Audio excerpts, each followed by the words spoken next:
Oh yeah. Okay, not that close. Yeah, I'll go. I'll actually put on the top. Now that I think about it. All right, I'm recording. Let us begin. All right, Volume 3.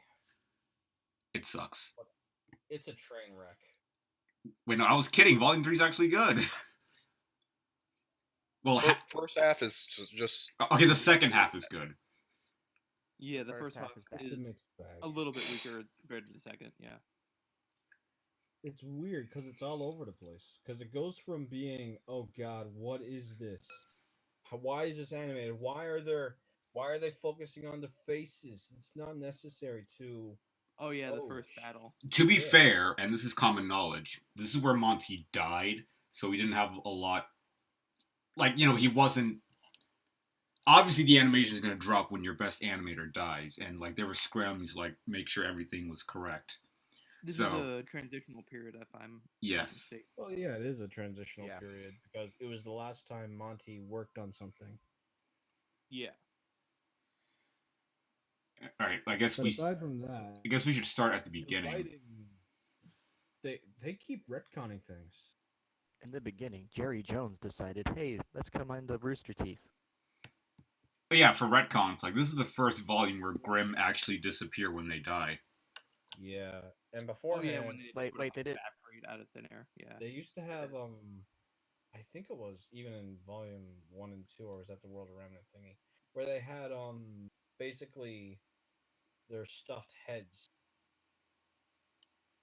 Wait, what? You can stuff Grimm? Well, yeah, once they're killed, you cut off their body, you can stuff them with something and hold them up on a wall. That's what it was before they retconned it. I was under the impression that, like, nobody knew what Grimm, like... Because, like, if they disappear when they die, I thought that just went for everything. Like, you couldn't just cut off a body part and keep it. Like, it's all gone. So, like, nobody knew how they even functioned. Well, Professor Port, wasn't Professor Port in Season 1, he had a lesson having to do with the Grimm that they had captured? Yes. Okay, they captured one that was alive. Yeah. When it was small and alive. But it was also going over the anatomy. So it's like, I find it very hard to believe that they got all the information they have from live. Maybe they had one that was still dead and didn't dissipate. That is actually a good question. Like, how can you check the anatomy of a really dangerous animal like a Grimm? Even though it should be dead, even then it would still disappear. So, like, how can you check the anatomy of it if it's, Seems weird. I feel like we all should have watched World of Remnant because there's a lot of shit you guys keep bringing up from there that I'm just confused about. I just avoided the World of Remnant because even the World of Remnants, from what I remember, are like contradicted constantly. Mm-hmm. For as much stupid information they include, half of it does not play into the show itself, is completely forgotten, and the other half is actively retconned. And that's exactly why I was avoiding it, because I thought it was just pointless. Yeah. So, yeah, let's just avoid World of Remnant.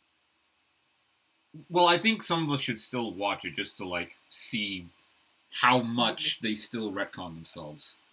Yeah, we should have, like, a special episode regarding them. Yes, definitely. We can do that, yeah, definitely. Yeah, sure. Yeah. Yeah, they're all, like, 2 minutes each, so it'll be short. Yeah. Okay, so on to Volume 3. The first scene with, Ruby at, Summer Rose's grave. They basically just recap all the stuff that happened in Volume 1 and 2. Oh, wait, Family was making a joke that the show could have started at Volume 3 because of the recap Ruby was given. Yeah. I mean, I guess. But I mean, like, you would sort of skip out on, like, who the antagonists are, how they got to this point, that kind of thing. I mean, the show retcons itself every season, so that wouldn't really be a problem. Like, you'd still know what would be happening. Yeah. So, the first fight scene was dog shit. I think we already went over this. Yeah, the reaction shots are just so many. And, characters just move around and warp to places they shouldn't be at. Yeah, the flow of the battle doesn't really seem to have any sort of flow compared to, let's just say, the previous action scenes for the other volumes. Wait, oh my god, there was this one part when RWBY was about to, slice this guy with her scythe. He caught it. But, the way he caught it, it seemed like she was going to miss him anyway, but, he caught it and, had the gun thing in his face, and then she shot it. That whole sequence made no fucking sense to me. It's like she was trying to miss, so he would catch it. And what?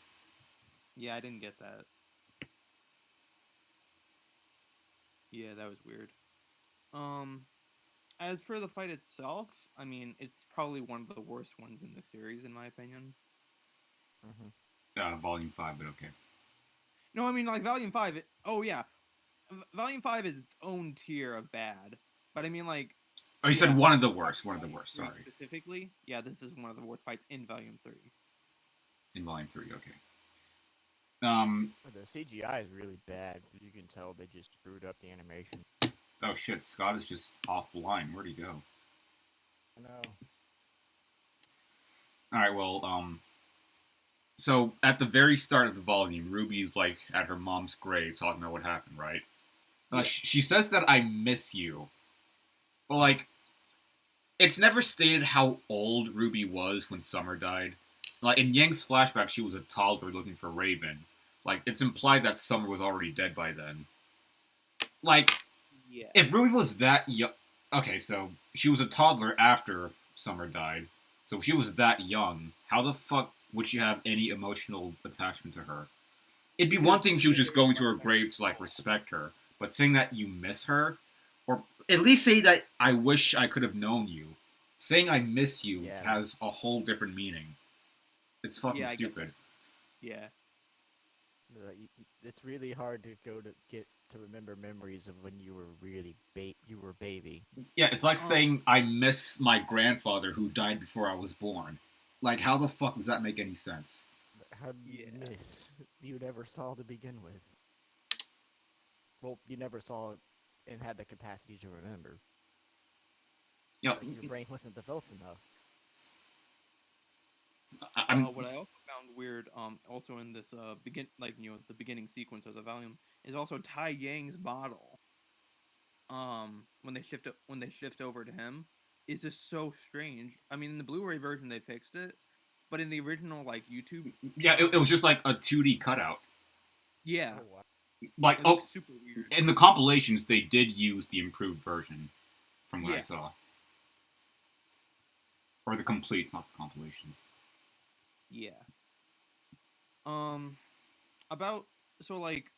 think we already went over plenty about why the first fight is pretty bad. Actually, before that, I just want to stay on the 2D models real quick. I just hate how they're used in this show.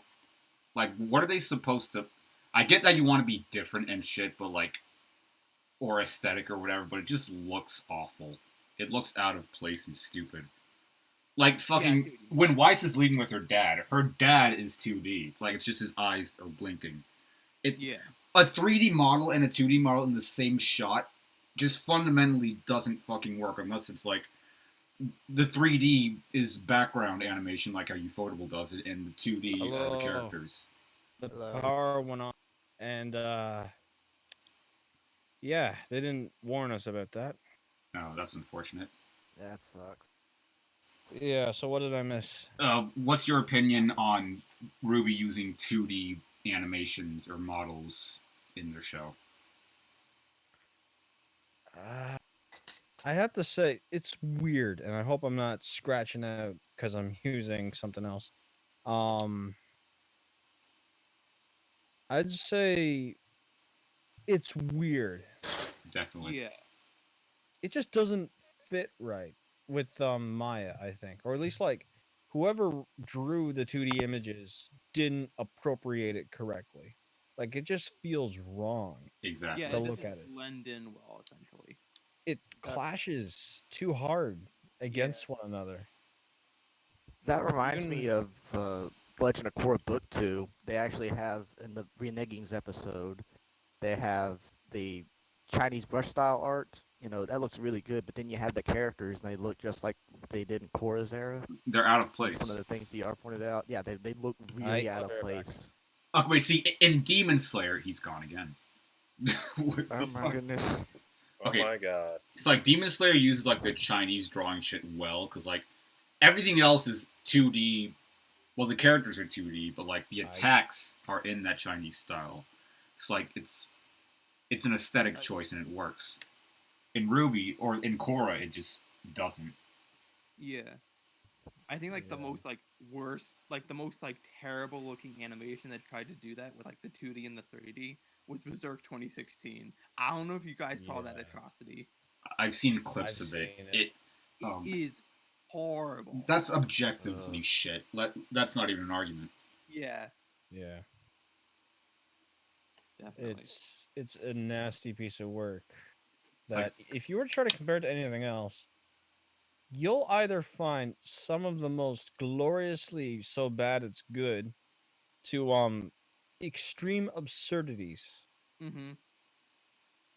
I will say Berserk 2016-17 is the only show that looks worse than RWBY. I've seen worse. Well, never mind then. Well, I'll show you examples later. YouTube kid shows that look really bad. Nope, YouTube doesn't count. It has to be an official animation property. Yeah. It's from a kid's movie. Do you remember the thing from the season Fate Stay Night? Oh, where like the dragon appeared? Oh god, the CGI dragon? Oh shit. Wait, no, I'm showing Luke that. Never mind. No, but seriously, that looks pretty bad. But yeah, the main issue I take with RWBY using 2D the way it has in both backgrounds and characters is that aside from the clash of contrasts, they don't execute it very well. Like they could have, like with a few small touches, they can make it work. Like at least make the 2D look more 3D so it looks less dumb, but they didn't even do that. It's just full on fucking 2D drawings in a 3D environment. Again, it's out of place. Even from like posters and that from like earlier volumes, it's weird. Now on to like the whole tournament thing. You want to move on to that? Yeah. Sure. Okay. The tournament's a mess. Sucks. Oh yeah, it does. The Juniper fight. That fight is so stupid. Like the first fight's really bad for obvious reasons, but the Juniper fight is just what the hell. I think my main problem with the tournament fights is that both the RWBY and Juniper fights end the exact same way, with the muscle of the group one-shotting everybody. That's fucking dumb. Yeah. Yeah, and not only that, they decided to... And in the RWBY fight, it was Yang. Yeah, but in the there's a missed opportunity. In the Juniper fight, in the Juniper fight, they in the Juniper fight they halt the action for a joke blatantly. Like they start like discussing their tag names, and for some reason the other team doesn't use this opportunity to strike back. Well, it's because they're in the middle of the fight. So why the fuck? Don't you fucking dare sneak that in, LJ. And Nora has electrical power. Yeah, every time you say that phrase out, if you say that phrase 3 times fast, Floof will be summoned. It's cartoonist. Okay, never mind. It's just, I'm saying it. Don't do it. I'm saying it ironically because the phrase itself is fucking stupid. But I should mention this, like regarding that spiel there. The reason they added that in was a shout out. I think originally it was to the ship names. Shippers. Yeah. Well, yeah, and there was a shout out to shippers. And I hate that. And they missed that on it from the previous volume, so they added it in this volume, which made the tournament itself suffer. First of all, Ren and Nora's ship name isn't even Flower Power. It's Renora. That's what everybody agrees on. But like the fact that they're encouraging the shippers at all is one of the reasons why the show recently. Wait, why did it devolve to Renora? By the way, like easy. I don't know. Everybody's using it. I don't know why. Because it's like Katang.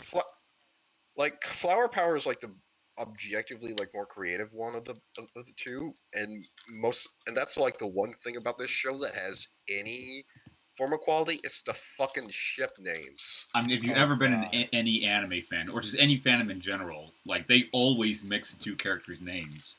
Yeah, pretty much. Yeah, most of them are just that. In this, and there's like only a few other occasions that I can think of where people get creative with the names, like Bayonet for Symphogear. No. Don't bring Symphogear into this. You guys are bringing up Fate here. I barely watched it, so I never saw it, but I know of the memes. 2 of them. I'm the bone of my sword. Oh God. I would like to hear you sing in bed. Yeah, that reminds me. Fuck the tournament. They know how to measure aura in this thingy, and the previous one. Yeah, how the hell are they doing that exactly? How do they do that? Yeah. How? Yeah. They inject them with some type of probe. Linker. And as Fat Man famously asked, what happens if you run out of soul? That's it. You die. That's probably the greatest. Yeah. It's the greatest. I don't think that we brought up like Fat Man's review in Nerdist in this session so far. No, because like reminds me, his review is pretty good, but he gets a few things wrong. I'm like focusing on somebody else's review in our own discussion seems kind of. Well, the thing is, like, I did not understand how bad this season was until I found his video one day. I mean, I didn't either, but like this is our thing. Like this is our thoughts on it, not his. True, but it's good to bring reference to other people who have talked about it and to see what other opinions, perspectives, and observations have been made. Yeah, I guess. Because like we have right now a large number of references to point to, or just like to draw from, because we have a large untapped amount of soil to touch at. I've actively avoided like any outside sources of this volume.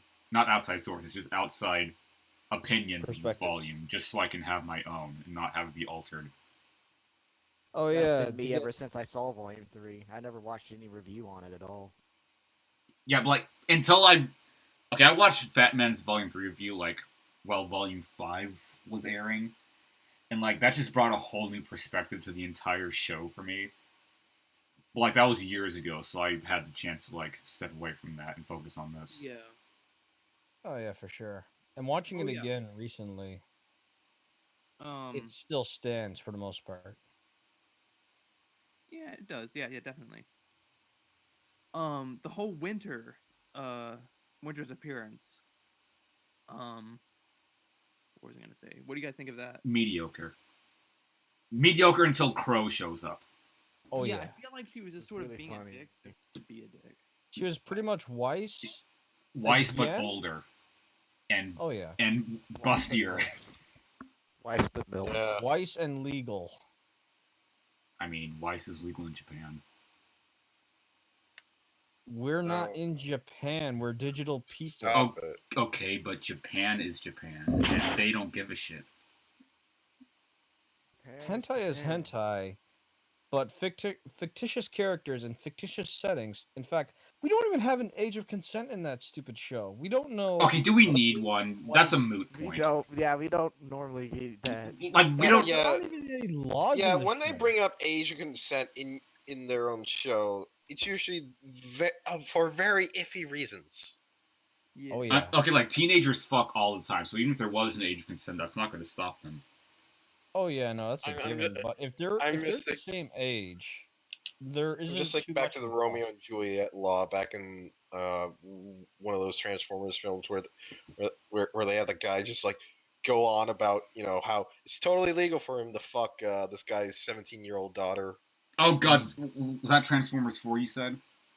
I think it was Transformers 4. was Transformers 4. It was one with Mark Wahlberg in it. For the that first was time. so fucking stupid. All those movies. I haven't even watched it, but I can already feel the pain. And they let people watch that with their kids. Yeah. And they have biggest blockbuster. What the hell? Biggest blockbuster franchise. We're on of a this tangent. day. Yeah. But anyways, yeah, Winter sucks until Crow is brought into the dynamic. Well, to give her more breathing room. I will, a bit more backstory. Crow is like one of the few saving graces of this volume, honestly. Oh, infinitely. Vic Mignogna's a great voice actor. Indefinitely. His performance here was great. It was solid. That and the fact that he just shat on all the fights makes it a bit funnier, considering they did suck. I will say, sorry, by making him like weaker compared to the other characters is a shame. But in Volume 3, he was definitely a great character. Well, like all shows, or at least most shows, nerf strong characters all the time to make the main characters look better because that's just writing. It's jobbing, actually. They jobbed him and they humiliated him by making Team RWBY shut him down, get him drunk, and basically put him in jail in the 7th volume. Wait, was he arrested? I thought he escaped with them. Yeah, he was. He was arrested. Yeah, in the start of Volume 7, they basically get arrested. At the start. Okay, I thought you meant at the end. At the end, they capture him for the murder of Clover. Oh, okay. That was the murder with Clover thing was at the end of the volume, yeah. Right. I will say, back to Volume 3, that Winter showing Weiss how to use her glyphs, or summoning, like, that was a cute moment. Oh yeah, but it also brought like different problems with the whole semblance issue, being that if the Shnees have this whole hereditary thing with like semblances and they have all these different abilities, incest. why is that the case with other like bloodlines? You might not be far off. Like, come on, it's obvious. They all have white hair. They all look the fucking like it's incest, dude. How would it not? Either that or clones. It's like the Uchiha clan. They all have the Sharingan, regardless of who they fuck. Well, they all look the fucking same and have the Sharingan. For the Shnees, they all have white hair and can fucking use glyphs and summoning and shit. It's incest. Yeah. It's weird. It's like when Sasuke fucked Sakura, she made an Uchiha with glasses. So when Weiss fucks like Neptune or whatever, she's gonna make a Shnee with fucking blue hair. Blue hair, they're afraid of water. Not even been useful since the Witnesses. Just a shittier version, is what I'm saying. Yeah. But the conversation between Ozpin, Crow, and basically the whole Illuminati gang. I mean, it brought some hints, like, some upcoming stuff, but I mean, like, it's okay. One problem I have with it is the maiden story. Like, yeah, that's like, yeah, we're getting there. Like, after what we saw in Volume 6, that's just fucking bullshit. Because, like, okay, in Volume 6, we saw that Ozma, or whoever the fuck Austin was at the time, like, he had 4 daughters, each with different clothing, so we're to assume that those were the real maidens. So, like, what, did his daughters come back to, well, I guess that makes sense, that they would come back to visit him later. But, wouldn't they already have the power since they're his kids? Yeah, that does bring a good point. Like, is the initial maiden story, that really confuses the original maiden story, because in the original one, like the one in Volume 3, Chapter 6, they basically say that they were given these powers, not like inherently had them. Like, it wouldn't make any sense if they were born from 2 gods and didn't get any superpowers. It just wouldn't. Yeah, but I mean, like, in Volume 6, they reveal that, like, the first maidens, so, like, the children, they basically were, born with these powers, I'm assuming. And in Volume 3, they said that they were given these powers by the old man. Retcon. And it's a really bad one at that. Not just so, like, unless Ozpin is lying, about the whole thing. Well, he's just making a story, but I mean, like, still, it's weird. There's still some truth to a lot of stories you read about, but this one doesn't make any goddamn sense. Because aside from contradicting itself and being retconned, it doesn't serve the story very much. Like, we don't see anything that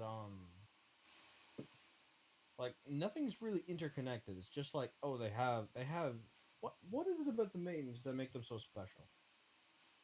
Oh yeah, fuck. Oh, that magic and semblance bullshit. Because like, all the magic they used, like, yeah, it's different elements, but like, if they just used one for like their whole life, it could be mistaken as a semblance. And like, they all have the exact same powers. There's no differentiation. Yeah, that's a weirder thing. It's really freaking weird. Not only that, but they keep saying that semblances aren't magic, and that what the main powers are is not magic. Yeah, semblances aren't magic, even though like we don't know what they stem from. Like, there is a theory out there after the Volume 6 thing that humans evolved from dust, and the dust fell from the moon or some shit, and that's why they have semblances, because, you know, the dust can, like... Well, we know how dust works. I shouldn't mention this. Moon dust always falls every so often. Full or otherwise. You'll always have moon dust dropping down onto Earth. No, I mean, like, when... The amount of time that has passed in the show, there would not be enough moon dust falling downward to create the dust you see in the show. No, I mean, there's just no fucking way. The Dark God, he fucking broke the moon. So, like, that could have caused... Yeah, we saw some asteroids and shit falling down after that. So that could have been what the people evolved from. I mean, that's the theory. I'm not saying it's canon. Yeah, that theory doesn't account for a lot of things, unfortunately. A lot of things that probably need a bit more research put into it, honestly. Yeah, considering like it might have been made before we had more things. In fact, we don't really see a reference to this volume until the fucking flashback in 6. Mm-hmm. Which retcons again. God damn. Which retcons again. That's the show in a nutshell. Yeah. And they kind of cheat, actually. So yeah, the whole maiden thing reveal at like the middle of the volume. Like, I feel like what my biggest problem is that the tone shift happened too suddenly. Like, it didn't ease you into the tone shift, it just sort of was dropped on you.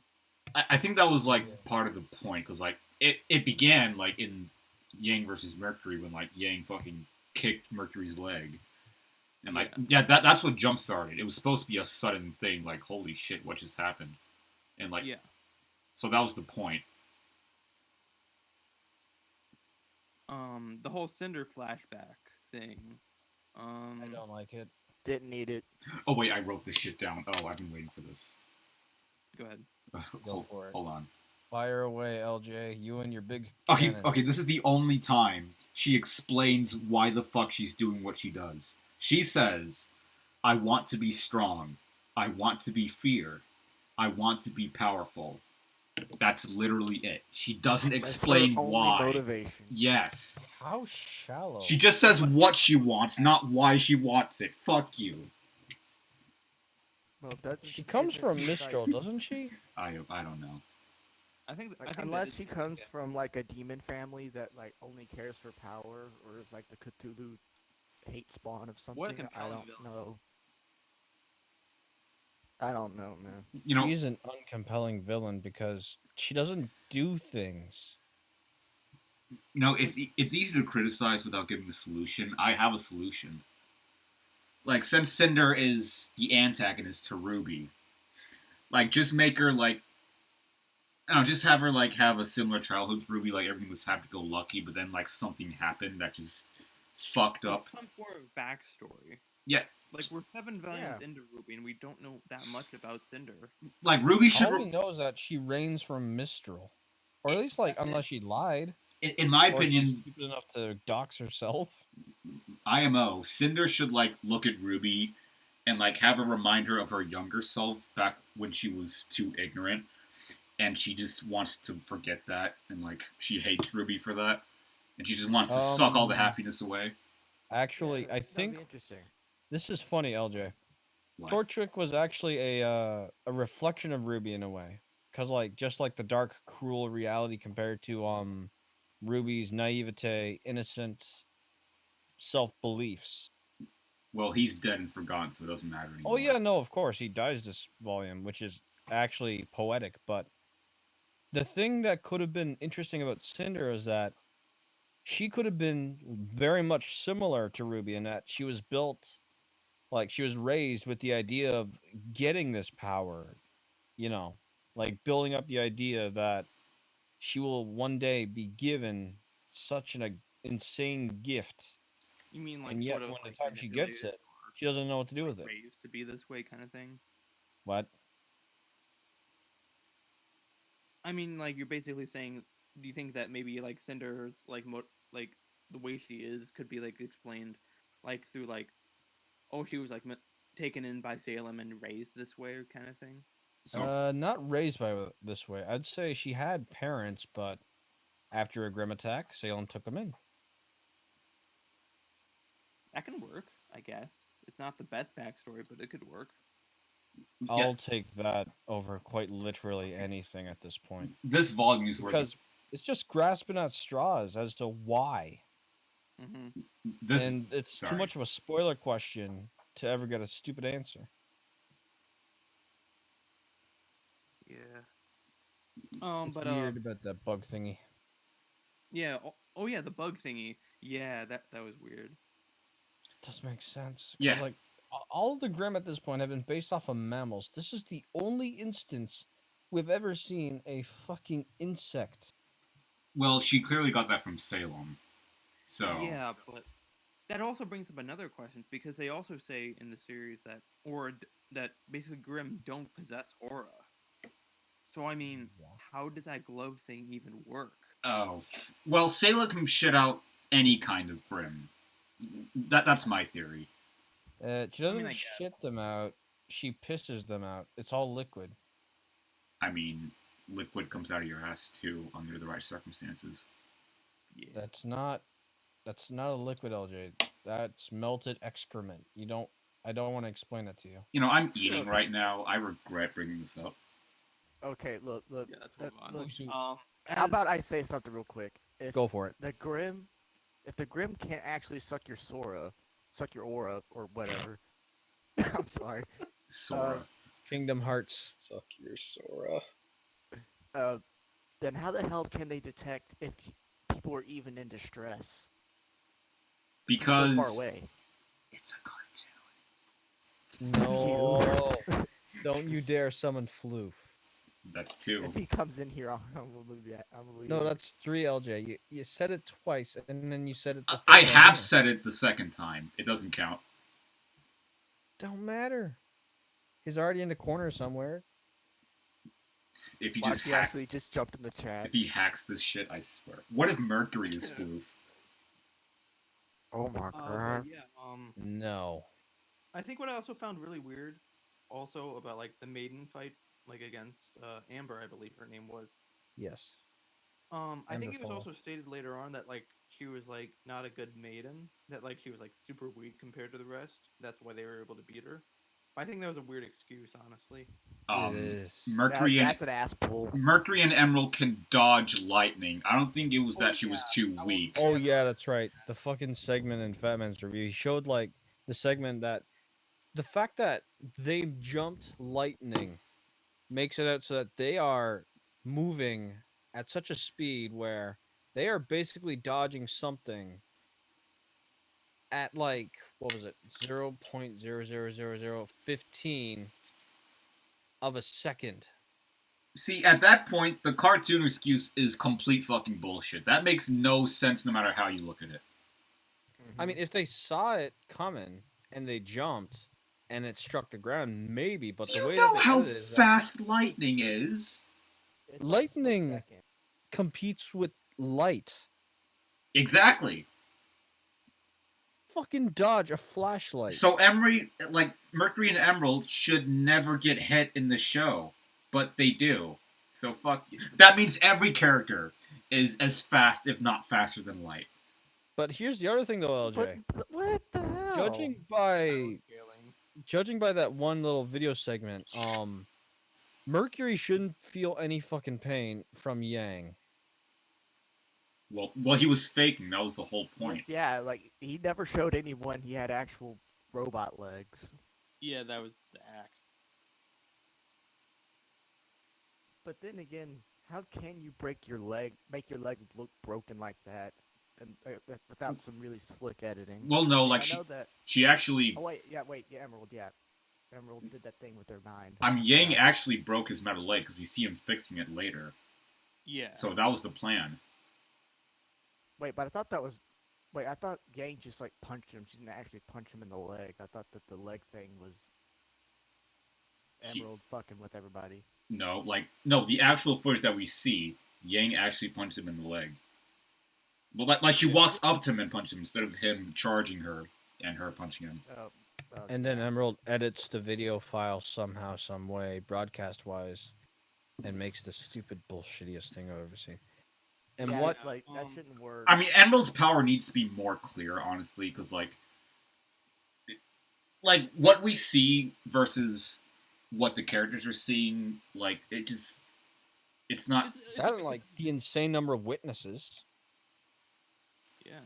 Like, here are all the witnesses. Because like everybody saw Yang just walk up to Mercury and punch him in the leg, but we saw Mercury charging her, and then Yang punching him. But that was because Emerald was fucking with Yang's mind, having her see that. We were seeing Yang's perception. Everybody else was seeing the clip.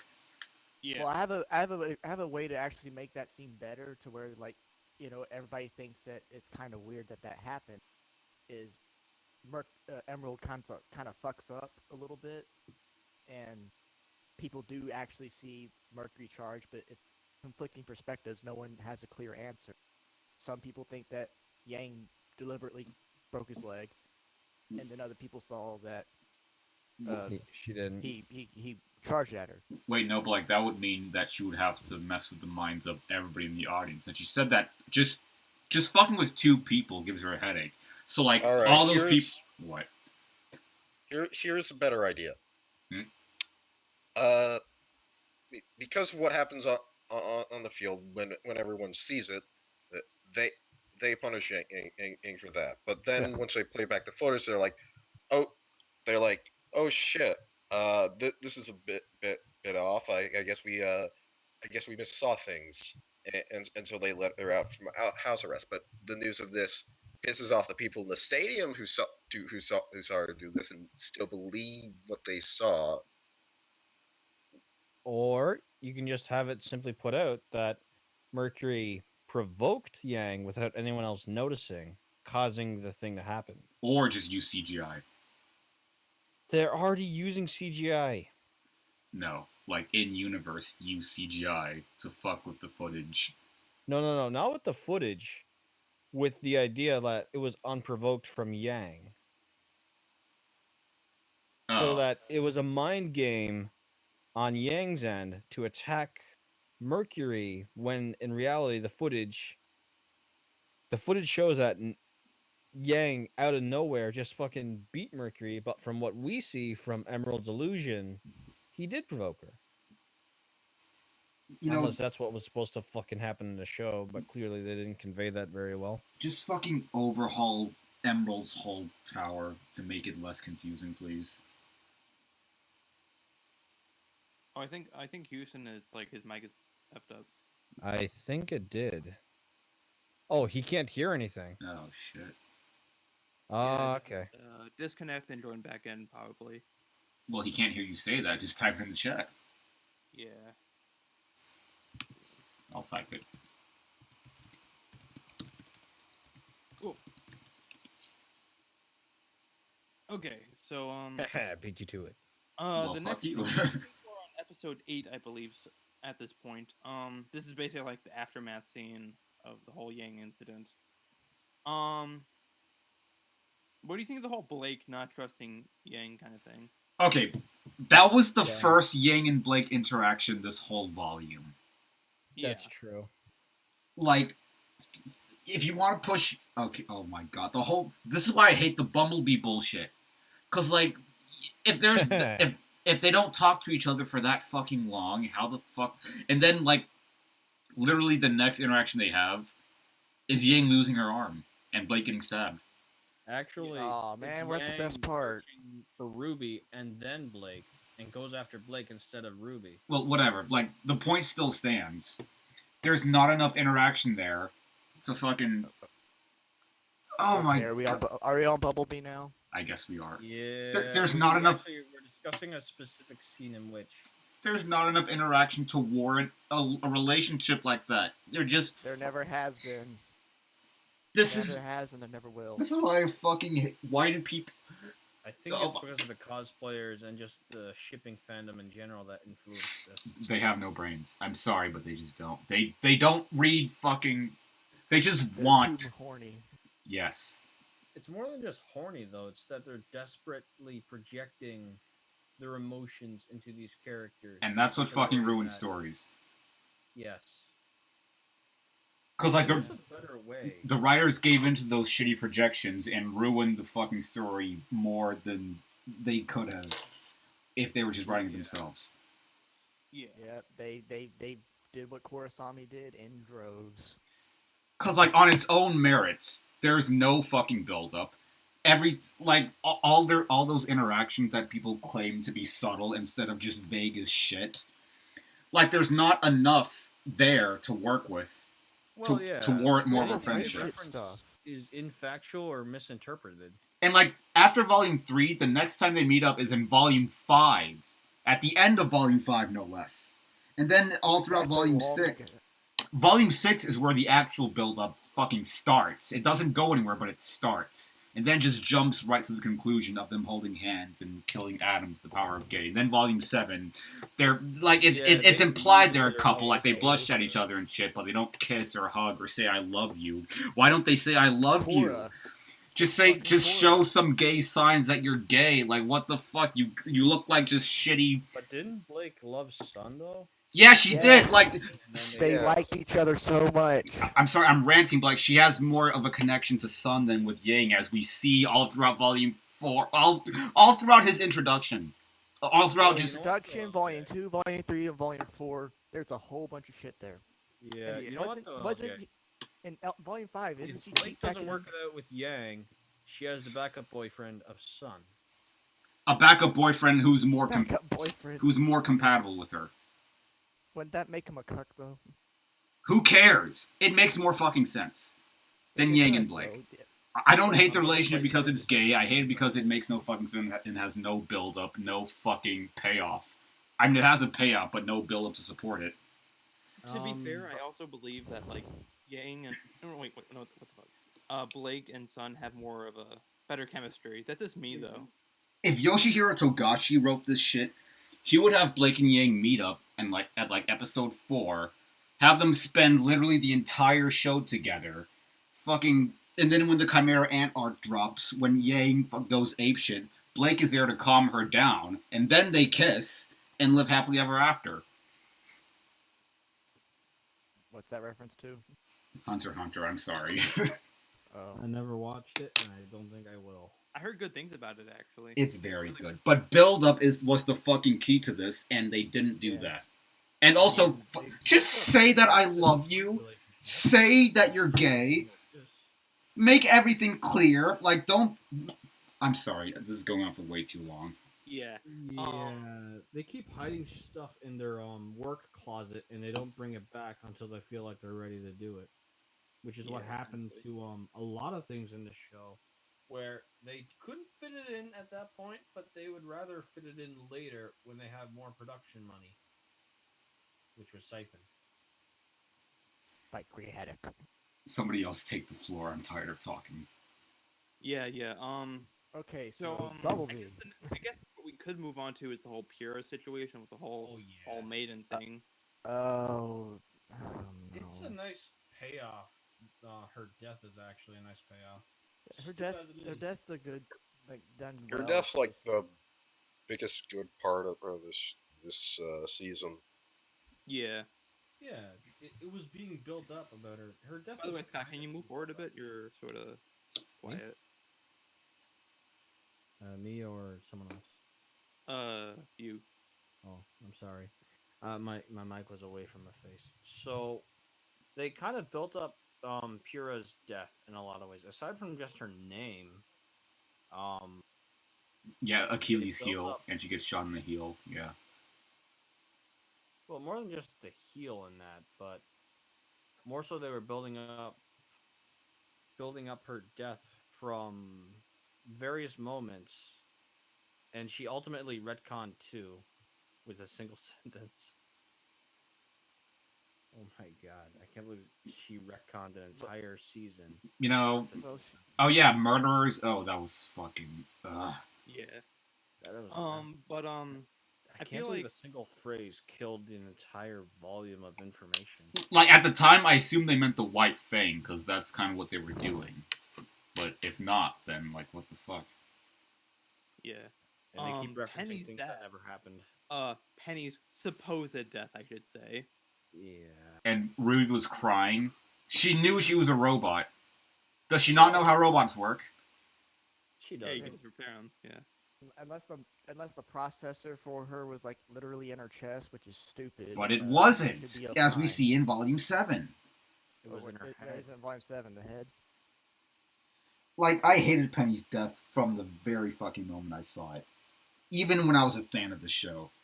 Because she's a fucking robot. She can be repaired. Why are you crying? Just wait. Unless the technology at that time was set up so that there wasn't an efficient means to create a backup or a copy. Volume 7 is like 8 months after that. How the fuck can technology progress that much in 8 months? Well, but is Penny a prototype? That's what I want to know. Is she a prototype definitively? I don't know. That reminds me. There is never another character like Penny, aside from the drones. And I think, well, actually, no, there are no drones. Does there need to be? I thought like part of the point was that she was one of a kind, like one of the first of her kind. Well, yeah, she was unique. Yeah. But I'm surprised they hadn't like made similar types like her that have a better understanding of human speech. Well, that's like Data in Star Trek: The Next Generation.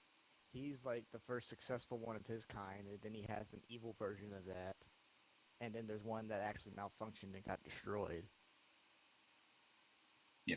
Okay, so I want to like. I think that's what they were going for. Hindsight can save the show. Yeah. I want to reel back to the beginning of the volume real quick. Scott, you said in the notes that the first shot is very reminiscent of the Red trailer. Like, can you expand on that? Okay. I'm just gonna quickly bring that up just to. Oh, by the way, Scott, can you come forward a bit more? You're sort of quiet. I know. I'll get closer. Cool. I guess it's kind of self-explanatory. It's just like the same. Reminiscent of volume, or the Red trailer specifically. So they're getting ready for this action scene. Oh, hold on.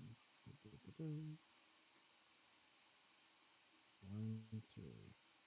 This shot specifically, I guess, is reminiscent to the Red trailer and intro to Volume 1. It's a generally good shot from the show. That was specifically in reference to the cliff.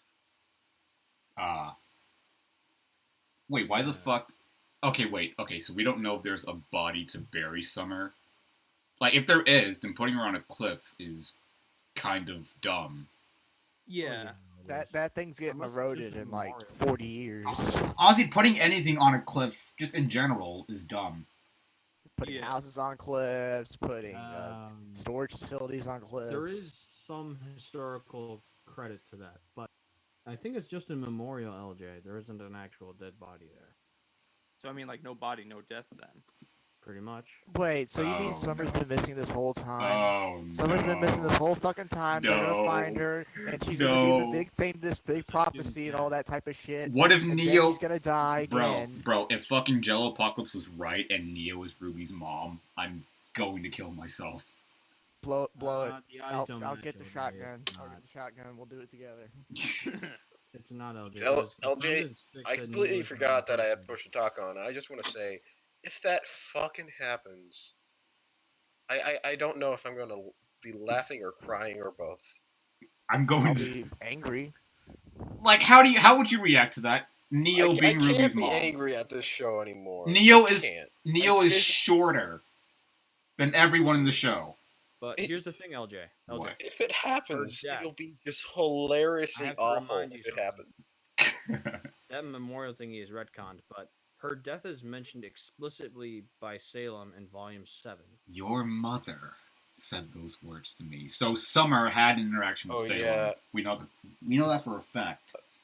Oh yeah, the Yo Mama joke line. Oh yeah. So Summer is definitively dead then, or Salem just fucking with her? She's dead, probably. Raven was missing. Summer was stated to be dead. I swear though, like I just haven't. They better bring back Torchwick's ghost. She's dead. I would not be surprised if they actually brought her back, like freaking How to Train Your Dragon 2 style. I swear that's what they're gonna do. I'm calling it right now. If they actually do that, I wouldn't be surprised. Okay, wait. So I have a major point to bring up that I've been waiting for this whole time.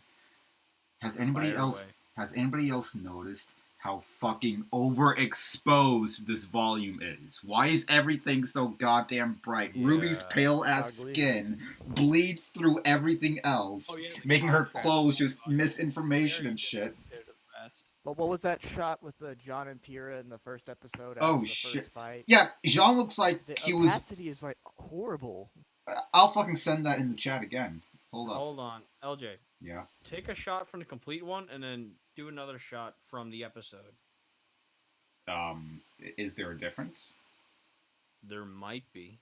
All right. Well, give me a second. I should mention this. The complete version seems to have a 3D model of Ty, but in the original, it was a 2D image. Yeah. Wait. You want me to do one of Ty? Yeah, it was at least back when. I think that was the original release. Yes. Along with probably the Blu-ray release, if that was what Fatman was using. Yeah, that's actually what he used. Actually, no, he used the DVD release. The Blu-ray release updated it. I'm sorry. Do you want me to screenshot Jean and Pyrrha or Ty? Jean and Pyrrha, and then maybe do Ty if there is something wrong with his skin. Both is good. All right, I'm on my phone. I'm gonna have to. The image doesn't load.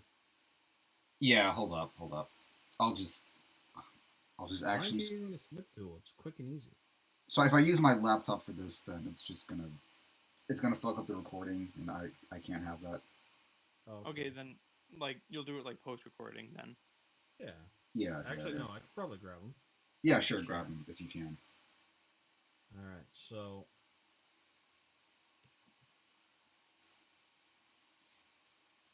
I get it. It's a transitional point, but that doesn't mean you forget what the hell you're doing. How do you make these mistakes?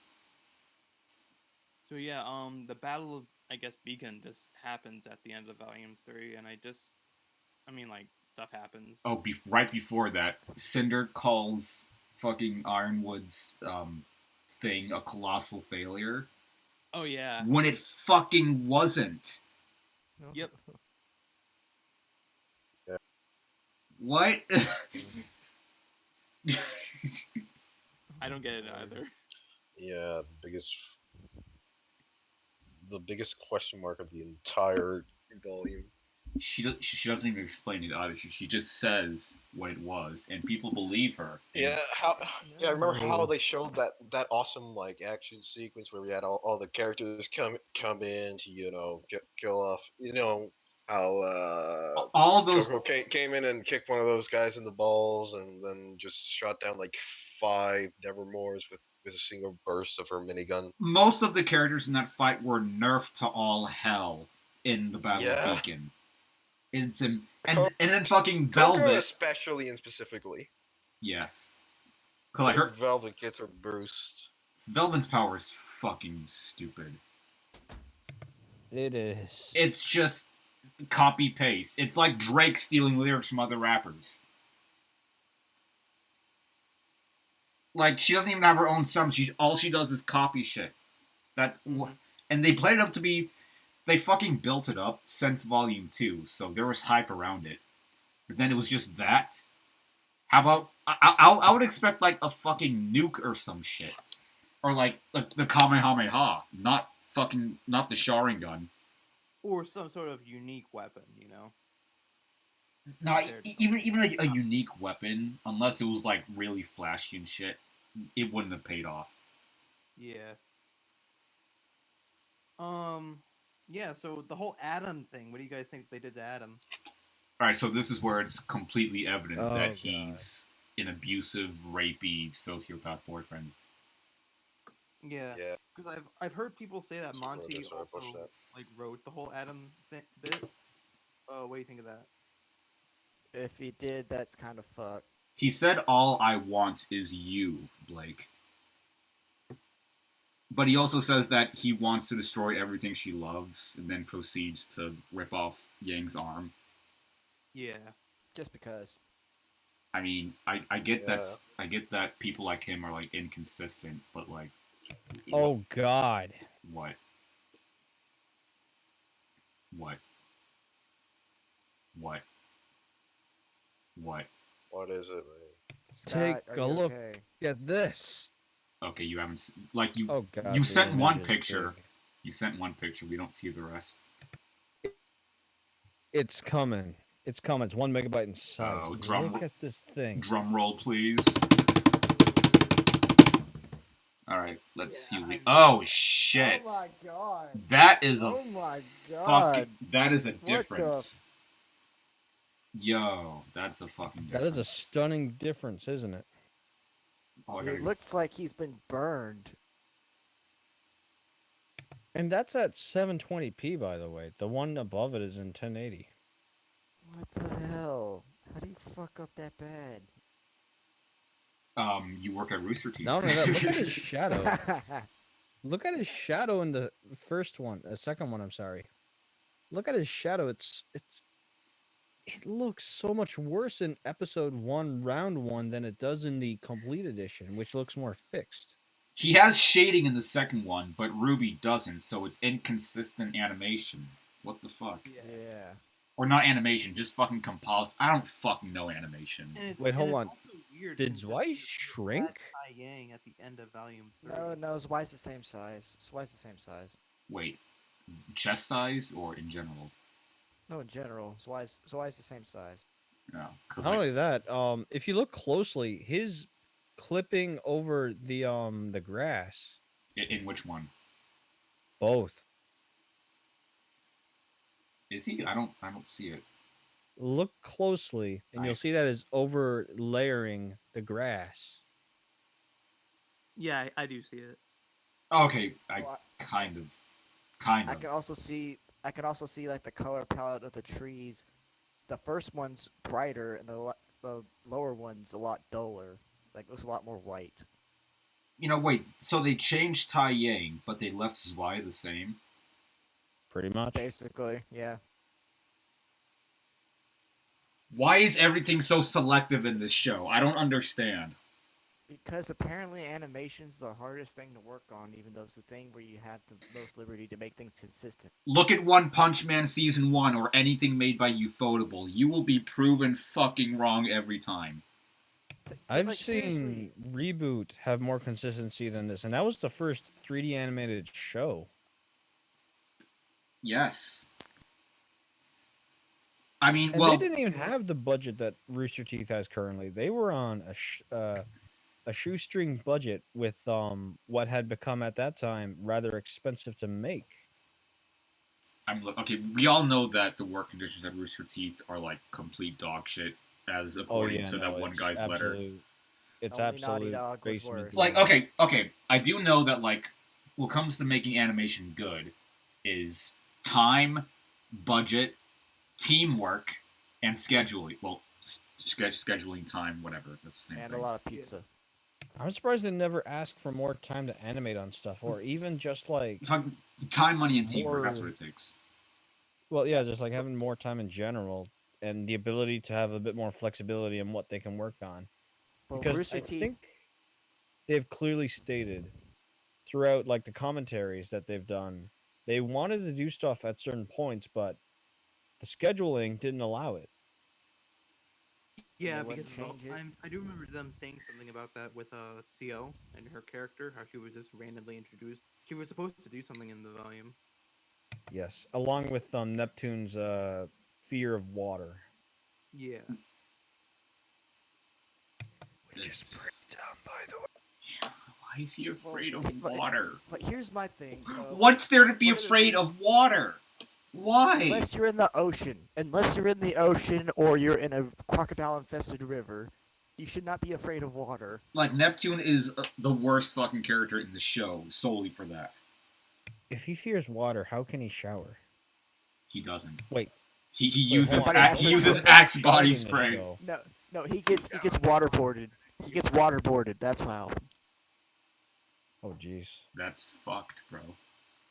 Oh my god. The more we look into this, the more unnatural every character looks, because at least in anime we see oftentimes they have baths, showers, or something. We never at any point see what it's like to be in the home of a particular place. To be fair, those shower scenes are usually fan service, which is objectively shit.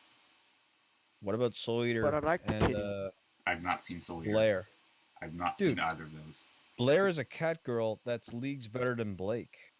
Wait, Blair? Oh, the purple bitch? Oh, wait, okay. Yeah, I did see a clip of that. Okay, I can grab a clip and then not safe for work. No, she was a fan service character, though. But she helped mend together Soul's and Maka's relationship. Okay, this is just a personal gripe of mine. I just hate tits in my face when there's no need for it. What about ass? I hate seeing naked people in my face just for the sake of having 13-year-olds masturbate to it and give you money to fund your fucking season 2. Just fucking make I don't care. Make a good show because it's good. What am I trying to say? Dude, you just said no titties. You didn't care if they were adults. Does that mean you care that they're kids? If you have to rely on fucking raunchy, lowbrow shit like that for people to watch your show, Fire Force and Fairy Tail are the worst offenders in this. What about, actually, no, Penny and Stocking's the worst offender in this. Penny and Stocking, like, that's part of the joke. Like, have you seen Penny and Stocking? Yeah, Monica Rial and Jamie Markey are the main leads. So no, you haven't. Okay, well, like, that whole show is batshit crazy, and like, one of the girls' name is Panty, and like, her whole shtick is that she's a thought. So like, shit like that makes sense for her. But here's the funny thing, LJ, and this is a weird off tangent, but the characters match the VAs, and it works. It works better compared to the Japanese. All right. Considering the characters they play is not that far off from the actresses themselves. Point being, don't have fan service unless there's a fucking point to it. If it's just there to fucking sell your show to horny teenagers, then fuck off. Give me a good story instead. Service that's better than others. Oh yeah, there's quality to it, LJ. This isn't even the point of the discussion. Let's move on, please. Okay. Well, I want to say. What the fuck did they do to Ruby's ear? We get it. The animation's bad. Stop looking at it. No, it's not the animation. It's the model. What the hell is with her ear and nose? I mean, somebody decided to fuck up hard. I don't. So, okay, yeah, but anyway. Basically ends with, oh yeah, dude, the whole Jean thing, how he didn't protect Amber. That was so dumb. That was so dumb. Yeah. Oh yeah, Roman dies. I trusted Jean twice. The best joke from the entire V3 review. Pretty much. I mean, when Roman died, did it subvert your expectations?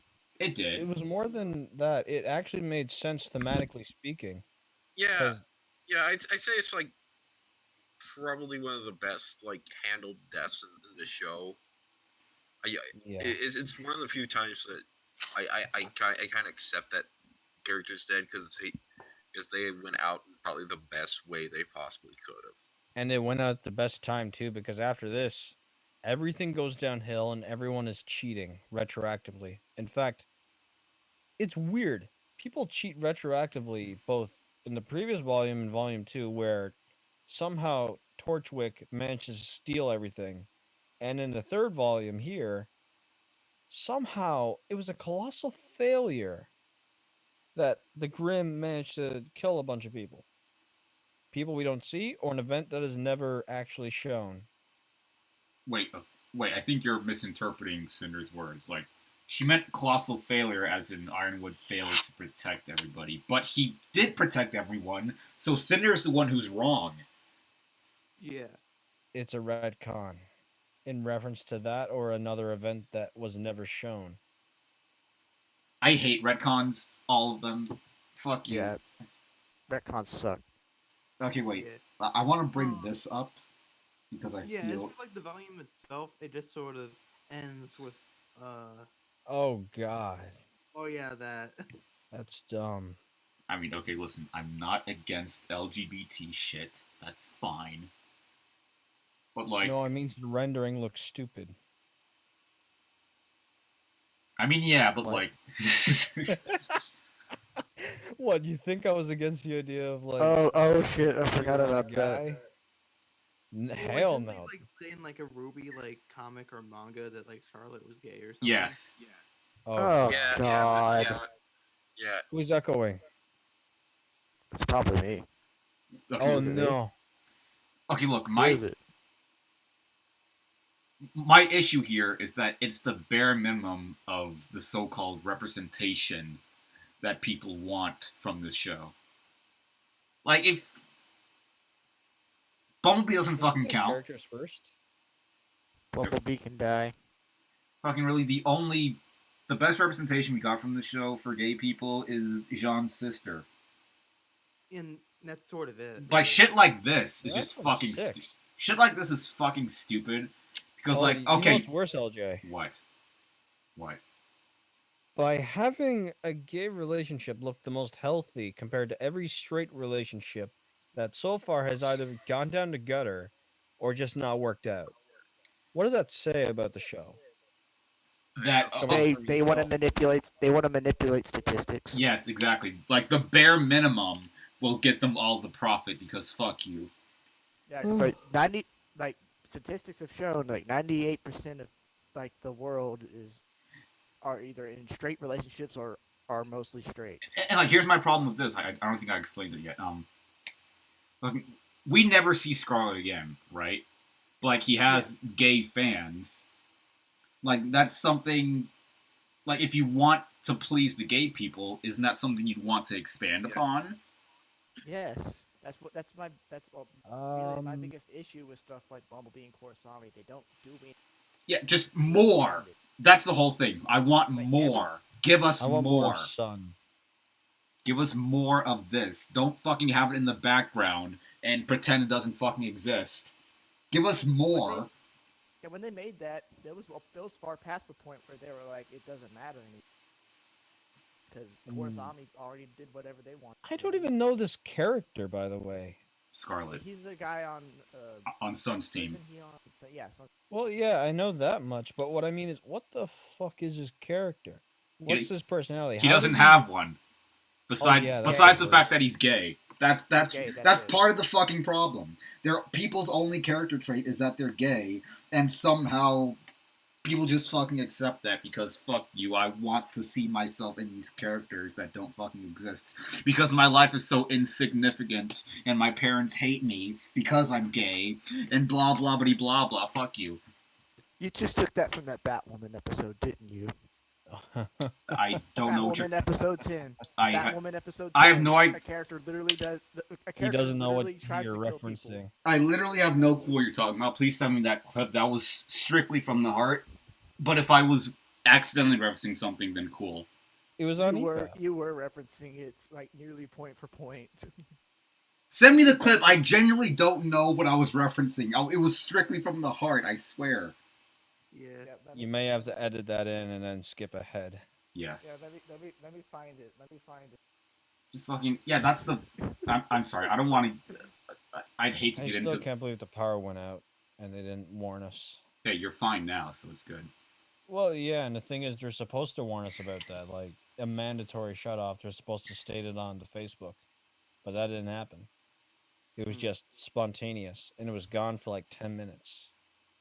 Yeah. Yeah. So I guess Volume 3 ends with like Beard dying, Ruby waking up, the whole Silver Eye thing. Then Okay. brought up.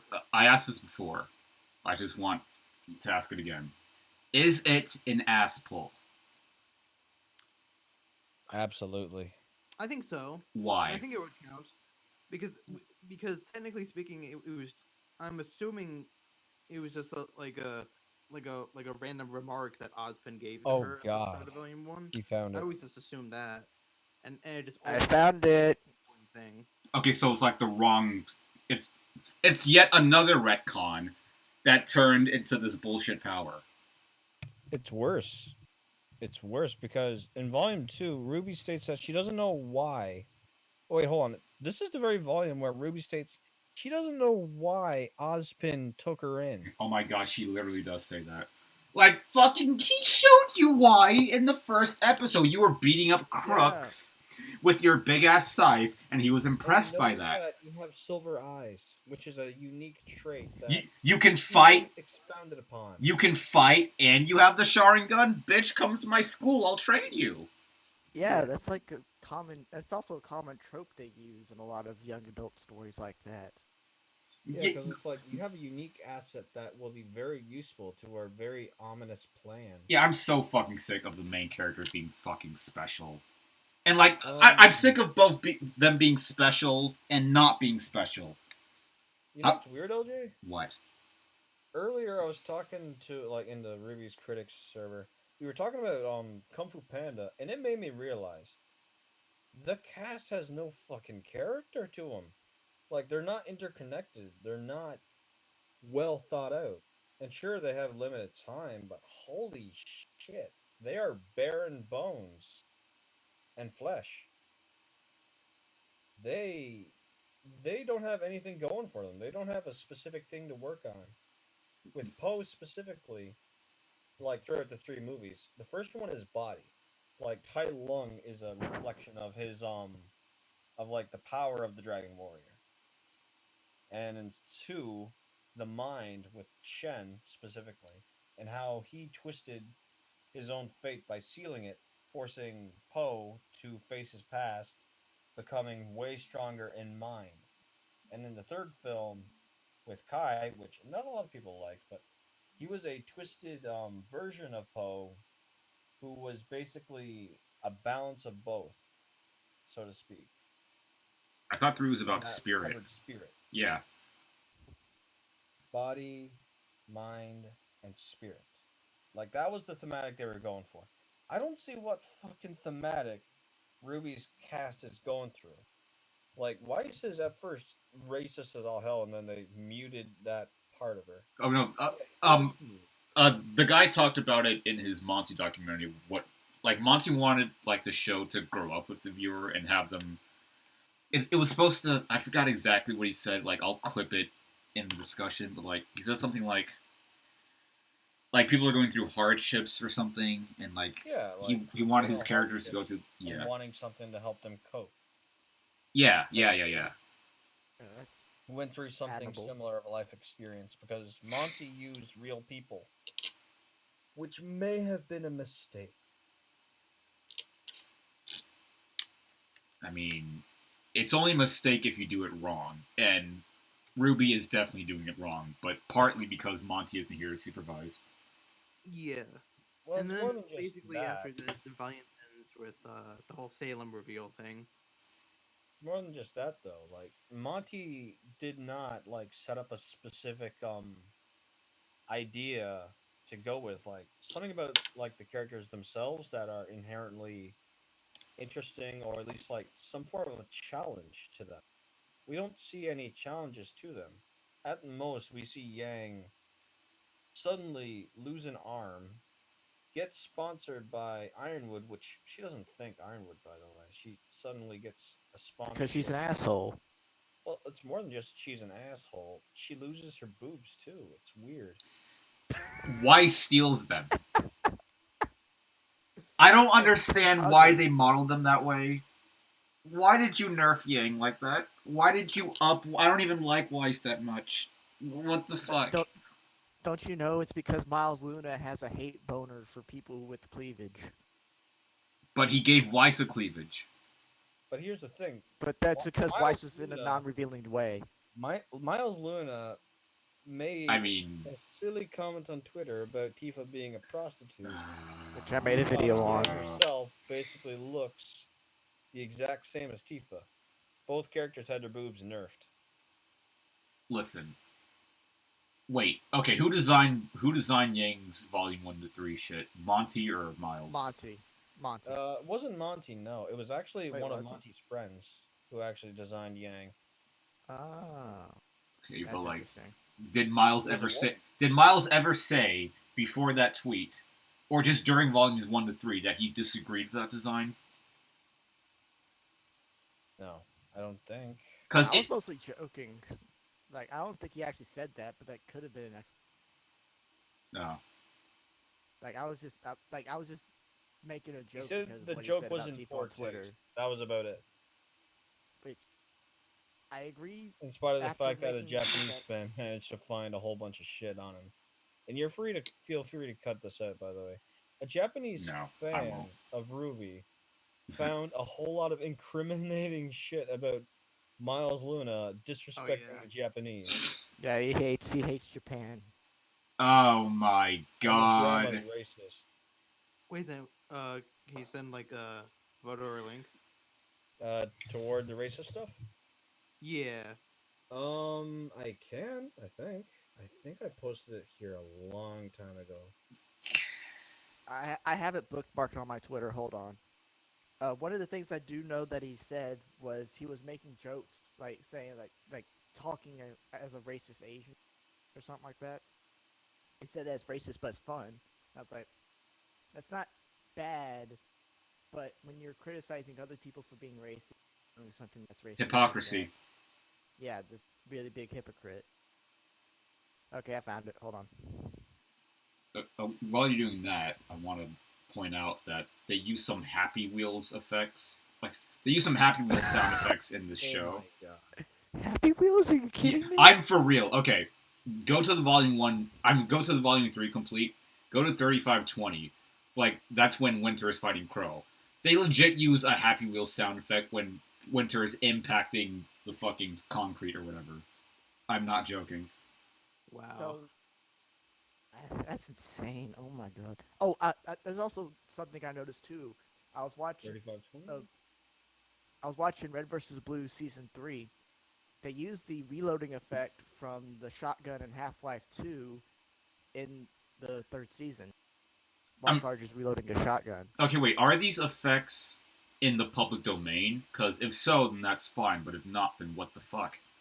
Well, Valve's is, because Valve's they're fine with modding. Hell, they'll let people who mod release stuff onto their platform. Oh, okay. So I don't oh my god, it is. I don't know about Happy Wheels. Shit. Okay, it is. Yes. Also, it's not even... Bro, it's... The sound effect doesn't even fit in that scene. Like, she's fucking impacting concrete, or I forgot exactly what was happening, but, like, that's a sound effect made for fucking... wall, not flesh. A wall, yeah, that's supposed to be for blood splatters and shit, not for... What the who's the sound designer?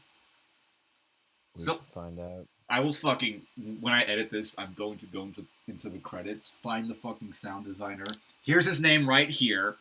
Fuck you. I can probably find him. It's not that hard. Jacoby Jones. Oh yeah, that's right. We mentioned that in the previous failed attempt. Oh yeah. Oh wait, also, in, Mercury and Emerald versus Yatsuhashi and Coco.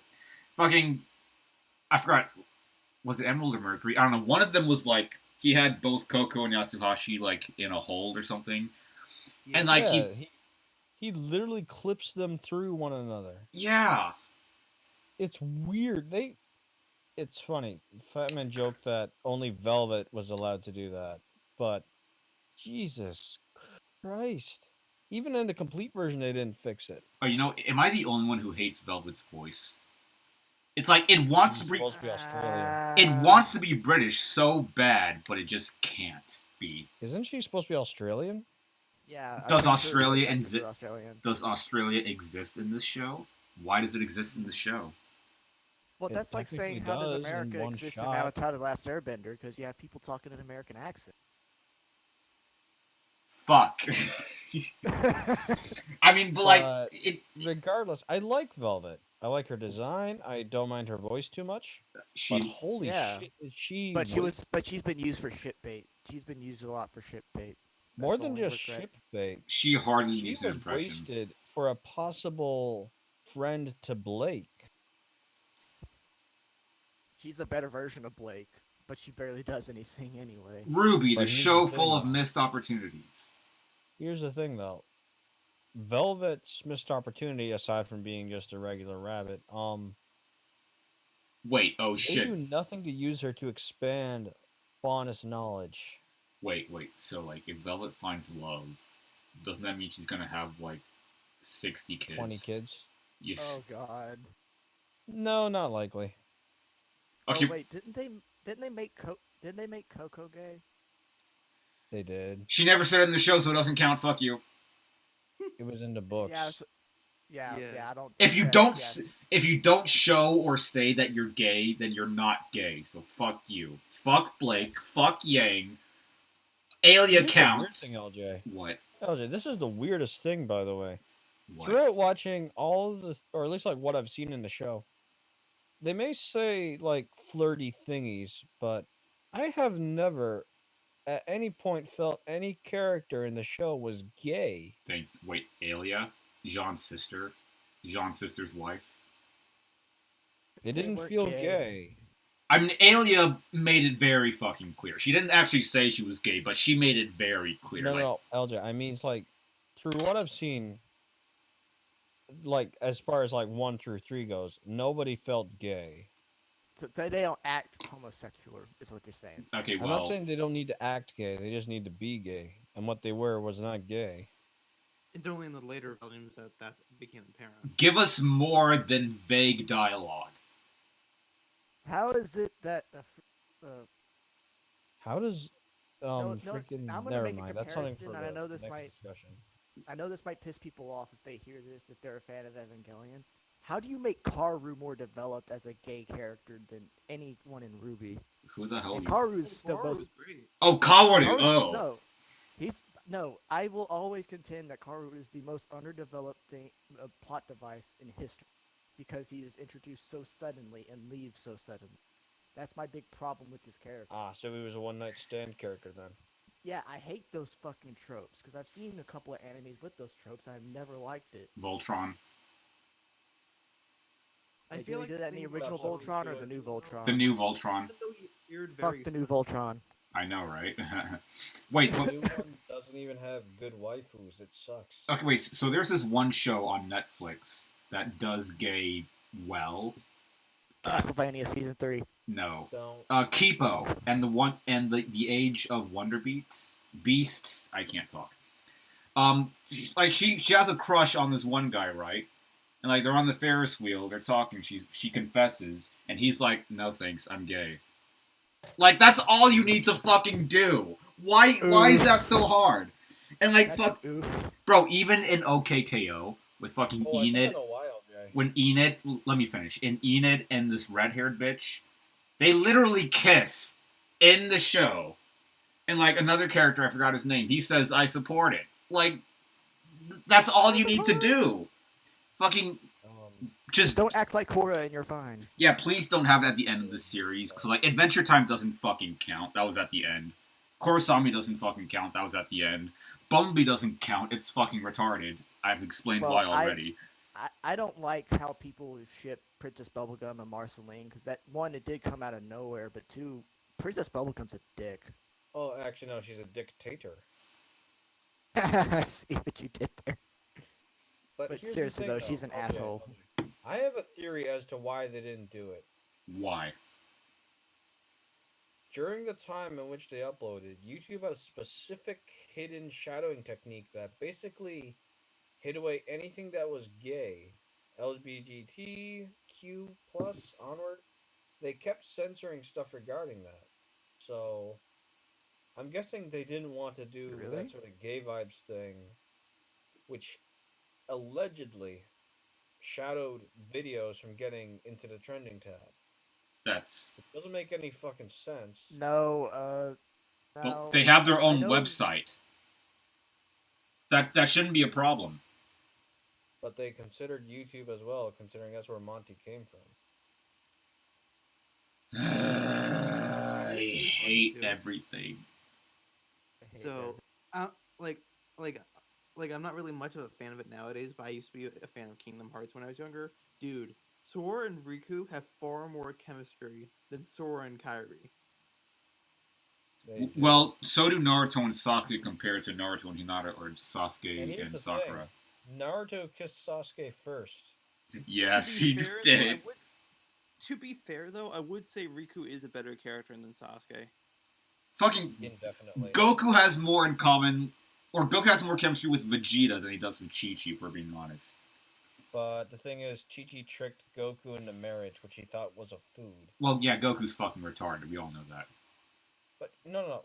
Goku isn't exactly retarded. The dude's got specific skills in other areas, not social ones. He's smart in fighting, nothing else.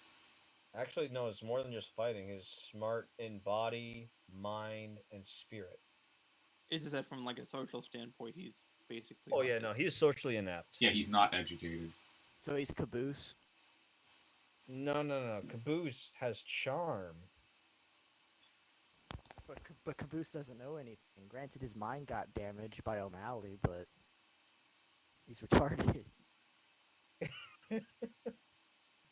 We're talking about better things than RWBY. Oh yeah, back to your notes, Scott, in the tournament. You were saying that the explanation they were giving of the rule. Yeah, like, why the fuck are you explaining the rules of the game in the middle of them fighting? No fucking sports shit does that. LJ, it's gonna get worse. How? The literal episode is called Round 1. Level 1, activate. Still, explain the rules. No, don't. Oh my god. It's so fucking awful. It gets worse though, LJ. Like, when you start peeling it back, this is the first round of the tournament. Yes. And yet they act as if several others have already occurred. All the meanwhile. I just realized something. I just realized something so horrible. What? Oh god. You know how a lot of people on Twitter love to reference Harry Potter? I think they directly rip off Harry Potter with the Minstrel Tournament because the Goblet of Fire. Are you fucking? No, you're fucking right. I know exactly what you're referencing.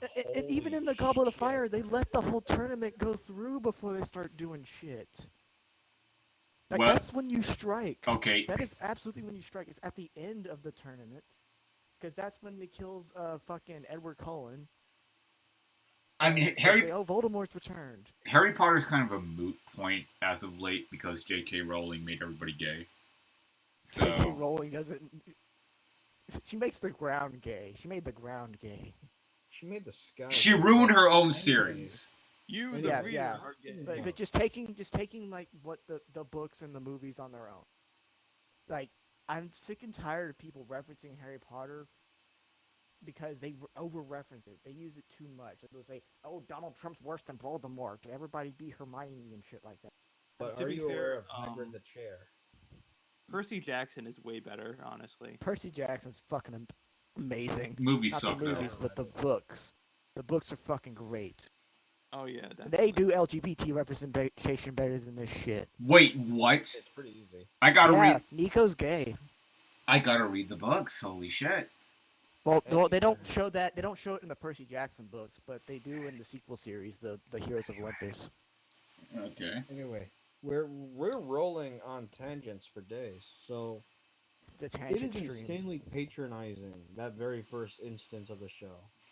Like, I don't get it. Like, why do these writers require to patronize not only the entire audience, but also the audience within the audience of the show? Because they don't fucking know how to write. Oh, and you know what's weirder, LJ? What? You know when during the Grimm invasion, the Grimm conveniently don't attack Weiss and Blake? Oh yeah, when they're out in the middle of like. Oh my god, why the fuck because didn't they're they? mannequins? Is it because they're mannequins? What? Not only that, but for whatever reason, throughout the first half and I think bits of the latter, they use 2D portraits of 3D models. Oh, that's weird. Yeah, like when showing Vacuole and various other places. Oh yeah, that's right. Vacuole is basically Australia, apparently.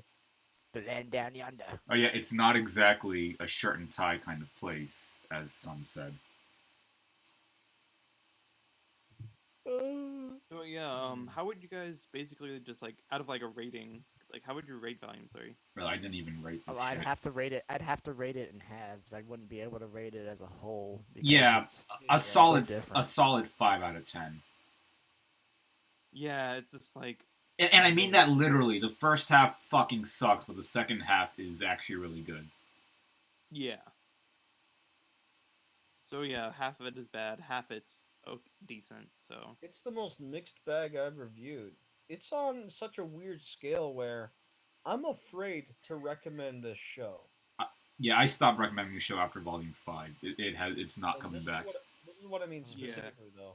I feel I'm afraid to recommend this show for the first season alone. I feel like this show is just sort of there for fans of already existing fans, not so much for new fans. Pretty much. Like if you get into the show, sorry. Oh, I'm sorry. No, you talk. Okay, so the general thing with this show specifically is that they had an audience already built in from 3 communities: Monty's community, Screw Attack's community, and then Rooster Teeth's community when they eventually bought Screw Attack. So then, when RWBY was made, they already had a collection of a small collection of people all gathered around, and through that they shared together and made the show bigger than what it was. And eventually they were able to generate enough to warrant more. Yes. Mm-hmm. And the way they intermingled made the show suffer so immensely that they cheated characters. Like, they've cheated out characters for the sake of jobbing, or at the very least, trying to make them worse than what they are. Like with Torchwick fucking failed big time in Volume 1, but in 2, he became insanely successful almost spontaneously. And then in 3, which this is actually thematically important, he dies. His greed gets the better of him, and his outlook on reality very much is suitable for his death. Whereas RWBY, on the other hand, who was naive and really dumb at this point, and no longer having a gun fetish, that's the biggest sin of this show. That's the biggest sin of this show. She doesn't have a gun fetish anymore. Like, she is no longer Ruby Rose at this point. Was she ever? Was she ever? Was she ever a character? Yes. I don't think she was ever a complete character. Exactly. Even looking at her teammates, we don't see anything that connects them together. They're not interconnected. Even with Yang as her sister. Oh god. We don't see a connection. We don't see how the two of them bounce off one another until Crow comes in, plays games with them, which is pretty fun in and of itself. Crow being the best fucking character in the show. Yeah, go ahead, Self. God, I want somebody to deconstruct RWBY and just like fucking flanderize all the worst qualities of every character, just so we can see how bad it actually is. I could probably do that.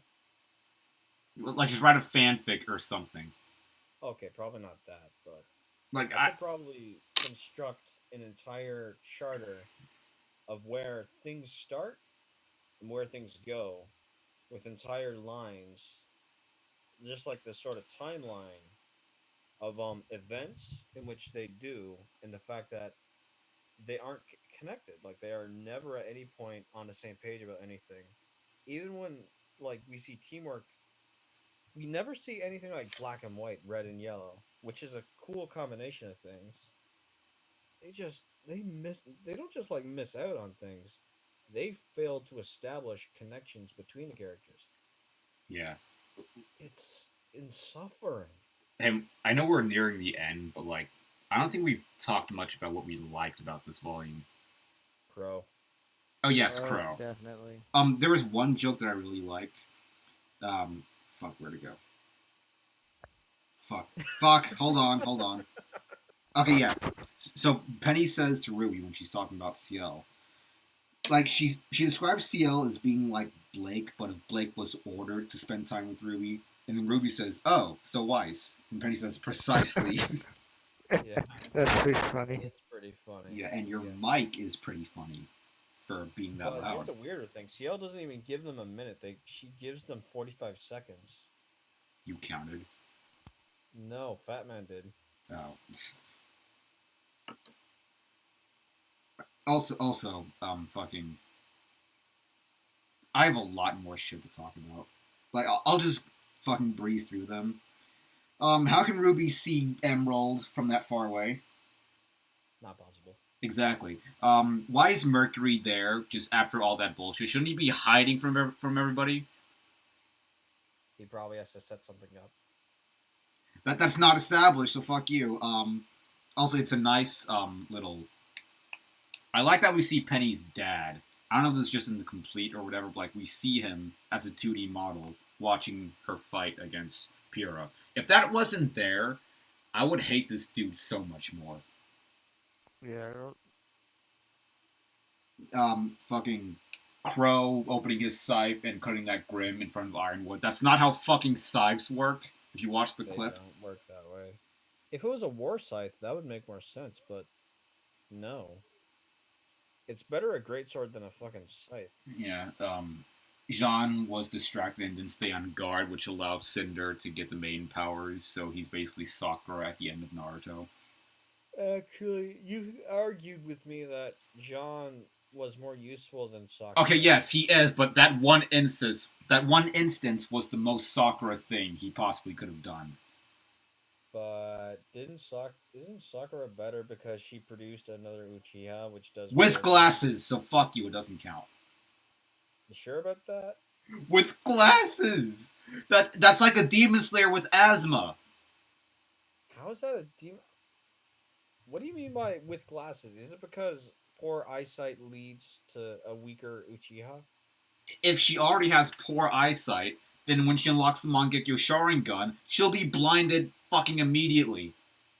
Unless, like, she'll have to use Eternal Mangekyo. She'll have to get fucking Sasuke's eyes and get Eternal Mangekyo Sharingan, like, immediately.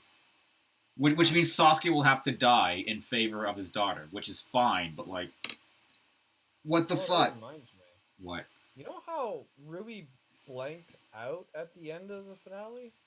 Yeah, because she used Silvars for the first time. That makes sense. But you know what's weird about it? No, how I don't. She just floats in the air, and like the Silver Eyes, they have this weird fucking arm thingies going wings in a jagged downward thrust and then up, like these claws. They're wings. I don't give a shit. They don't look like wings. They look like claws. Well, and then it just eats away at everything, and then it apparently puts in place the giant thingy that was apparently built up. Attack on Titan stealing. Wait, what giant thingy? The giant bat. Oh, the Grim thing. Oh yeah, she froze it and shit. And she froze. She didn't froze. She petrified halfway onto the giant tower. And what's weird about it is they explain that they use that Grim as a means to basically act like the fucking Titans from Attack on Titan, where they use that to cloak themselves.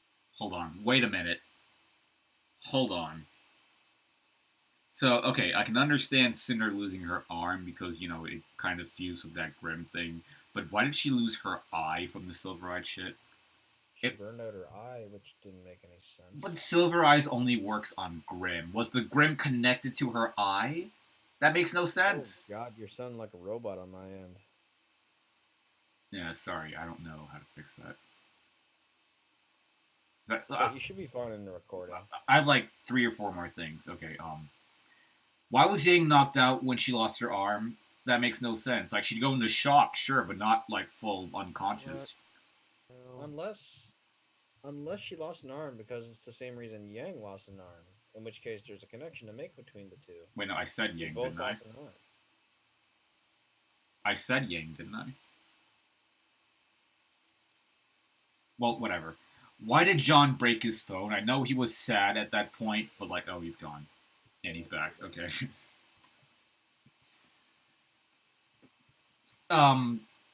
You cut out, but like, we'll get back to it. Oh God, it's getting worse on my end. Holy shit! I have a few more things. I'm almost done. I swear. Why did John break his phone? I know he was emotional, but like, that was fucking stupid. You could have called more people and prevented Pierre's death. Now. Why?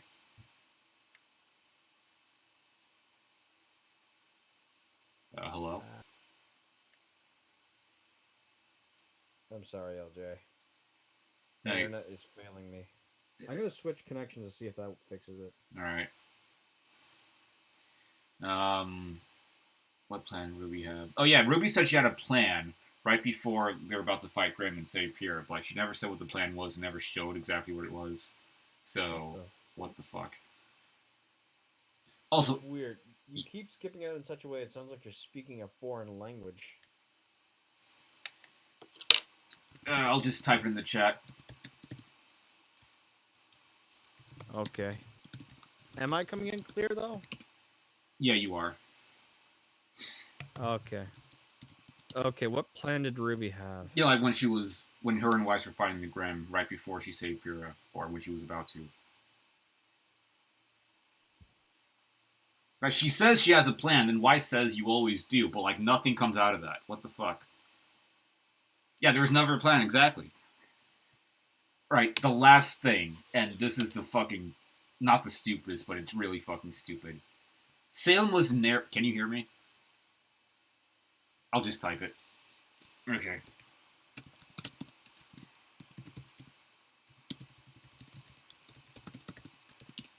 Cause Salem was narrating at the very end of the volume. Who the fuck was she talking to? Houston, can you hear me, or are you? There we go.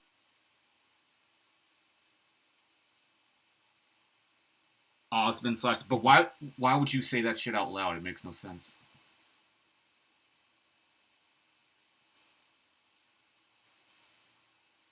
Houston?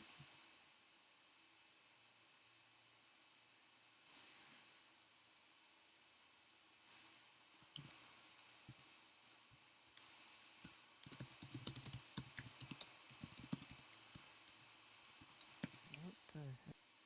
Yeah, I have no clue what's going on. Alright, so this shit just kind of ended. Alright, bye. Alright, that's the video. Get out.